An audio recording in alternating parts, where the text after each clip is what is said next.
My name's Valerie Simms, born and bred in Gloucester. I've journeyed out of Gloucester but remained as my base is Gloucester. Born in 1962, I have 3 children. My parents arrived in England. My father came first in 1959 or 1960, something like that. And then my mum followed through in 1961. They were a couple, but they married in England. In fact, I think they married either in Sheffield or they married in Gloucester. You know, they got the call like everyone else to come over and help to rebuild the country. They call it the motherland. And they wanted to also make a better future for themselves and their family that they left behind. So it was something that they felt that they wanted to do. So Dad came over to make some money. And then he sent for my mum. But going back a little bit, he was in Sheffield for a while. Their work dried up. And a friend of his actually said to come into Gloucester, hence why I'm born here in Gloucester for my sins, I always say. I had 2 siblings, 2 sisters in the Caribbean. So when my dad sent for my mother, she left her 2 children with her mother, which is my grandmother. My 2 older sisters, because I'm the third one, they didn't really get the opportunity to come over to England because Mum and Dad split up when I was young, and Dad then moved over to Canada and Mum stayed in England. She found it quite hard to kind of bring up 2 young children on her own. While she was here, she worked and then she gave up the job because she then found that we weren't looked after the way she wanted us to be looked after, you know, being left with wet nappies, not being fed properly. So she felt that as a parent, her responsibility laid with her 2 children that she had. So she gave up work and looked after us. That's myself and my younger sister. The plan was to send for my 2 oldest sisters, but because she was a single parent, she found it quite hard to then save and also look after us and then keep a roof over the head. So I think she found that quite difficult. She also, that chain of network of family and friends around her, I think they were in the same situation and could not afford to then support Mum, because sometimes when you have the black community usually help to come together to help, you know, family and friends. There's also partner and everything else like that happens within groups. And even though Mum ran a partner with like everybody else at the time, partner is just having it's basically without the bank, they saved and had a rotation of maybe 12 or 15 people or less within a group, and they've saved money that way. And then each time they gave a hand, it was called a hand of money. So say everybody paid £10, then that 12 times £10 would then go to each individual. She was able to support, and I'm sure my dad also supported. She had sisters, she had siblings here, but you know, everyone was in the same situation. The weather, it's cold. She was left to bring up 2 of her children, and so she ended up left to the States, really. My siblings, born in Jamaica, didn't join us in the UK for the full reason that Mum and Dad split. There wasn't an opportunity for us to then come together. So my sisters in Jamaica decided that one would stay in Jamaica and the other decided to go to Canada. So that's the reason why there was a sort of a separation there. I don't think there was any difference to how we were treated compared to my siblings in Jamaica. I felt that we were all treated the same. Yeah, the difference would not have shown because my other 2 sisters actually didn't come to England when we were small. So the difference there, Mum always kept us aware of each other. She was always looking after all of us. It doesn't matter which country we're in. She was always there to support us. Right, when I was small, and the relationship that I had with my sisters in Jamaica and my sister here, I was the oldest in England, so I missed that opportunity of having an older sister. So the sisters in Jamaica was much older than myself, so I felt that in England I was the oldest. In Jamaica, my sisters felt that they were the oldest, but we never showed that in any way, in a negative way. The relationship between us was really good. I felt that I had the opportunity to know how my sisters were in Jamaica compared to the British way of living. Yeah, we had the difference with the weather, but the relationship that we had between us was really good.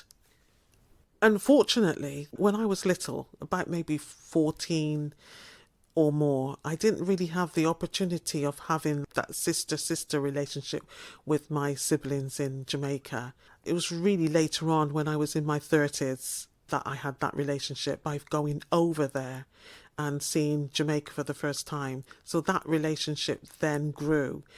But going back a little bit, we did have communications via letter and phone calls. So we did know each other. We talked for a while. So the communication was only via media, but not in person. When I met my sisters for the first time in Jamaica, my experience with them was absolutely just like we weren't apart. We kind of just got on, we gelled together. I think it's a spiritual connection between us, just pulled us together as one. So there was no difference, really, to me anyway.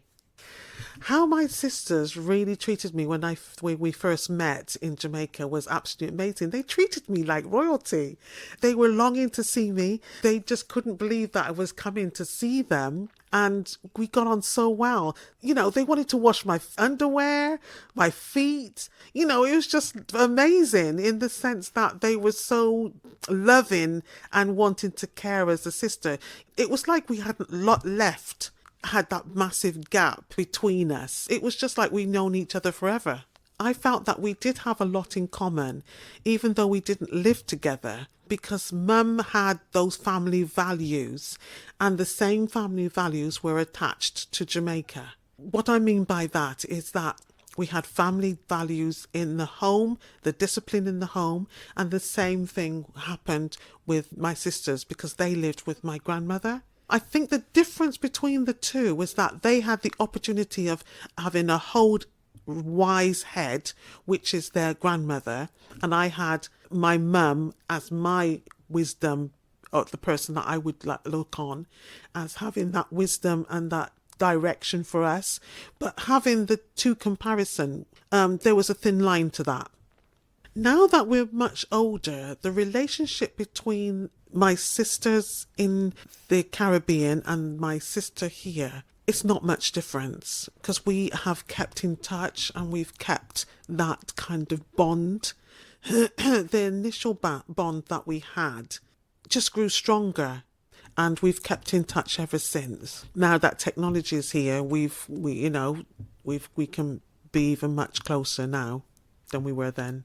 The family values and the difference between the Caribbean and England is slightly different, because all I can say is that my sisters in Jamaica had a stronger family values from their roots, whereas when comparison to for being born in England, we then took on some of the British values. There are things that Mum would have to kind of adapt to in change. So for that, there is a slight difference in connections, in family values. The family split dynamics with my older sisters living in Jamaica and myself living in England was different, I felt.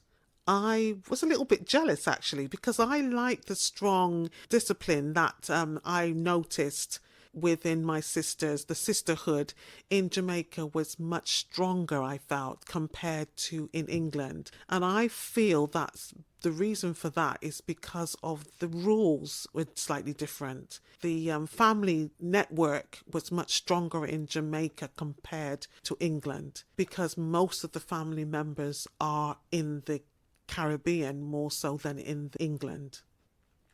The decision that my parents made to leave some of their children over in Jamaica to come over to England, I think was very strange for them. What I mean by that is that they had to make that sacrifice in order to come over to England.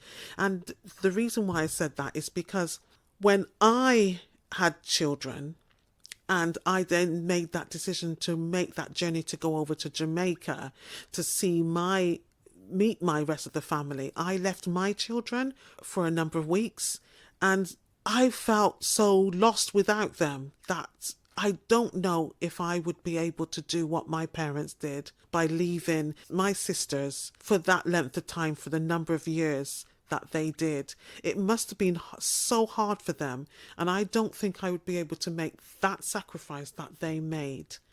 The decisions my parents made by leaving their children back home and coming over to England, I don't think I would be able to do that.